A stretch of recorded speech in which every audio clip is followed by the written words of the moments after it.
Hi friends, நான் Karaikal doctor Nishar. நம்ம collection சேனலை சப்ஸ்கிரைப் பண்ணுங்கள், ஃப்ரெண்ட்ஸுக்கு ஷேர் பண்ணுங்கள், லைக் பண்ணுங்கள்.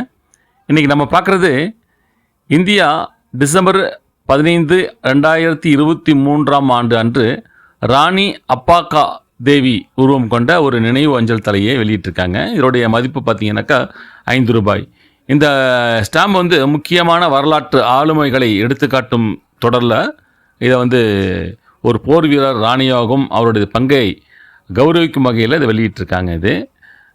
அவர் வரலாற்றில் அவரது துணிச்சலையும் பங்கையும் கௌரவிப்பதற்கு அப்பாக்கா அவர்களுடைய ஸ்டாம்ப் வெளியிடப்பட்டிருக்குது.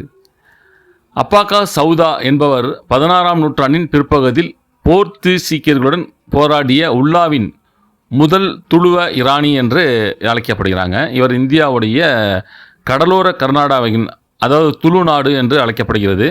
சில பகுதிகளை ஆண்ட சவுதா வம்சத்தை சேர்ந்தவர் இவர். அவர்களுடைய தலைநகரம் புட்டிஷ்.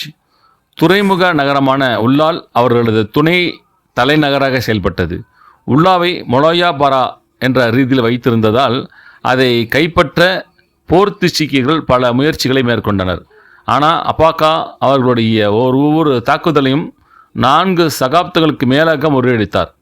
இவரது துணிச்சலுக்காக அவர் அபாயா ராணி, அதாவது அச்சமற்ற ராணி என்று அறியப்படுகிறார்.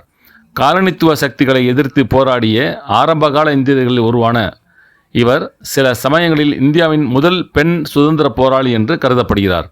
கர்நாடகா மாநிலத்தில் ராணி கிட்டூர் சென்னம்மா, கெலாடி சென்னம்மா மற்றும் ஒனேகா ஒபாவா என்ற முன்னணி பெண் வீராங்கனைகள் மற்றும் தேசபக்தர்கள் இவருடன் கொண்டாடப்படுகிறாங்க. இவங்களுக்கு பார்த்தீங்கன்னாக்கா உல்லாவில் இருக்கும் சவுதா ராணி அப்பக்கா என்ற முழு உருவச்சிலையும் அதில் நிறுவப்பட்டிருக்குது. இவங்க சமண மதத்தை சார்ந்தவங்க. அதை தான் பார்த்துக்கிட்டு இருக்கோம். ஃப்ரெண்ட்ஸுக்கு ஷேர் பண்ணுங்கள், லைக் பண்ணுங்கள், கமெண்ட் பண்ணுங்கள்.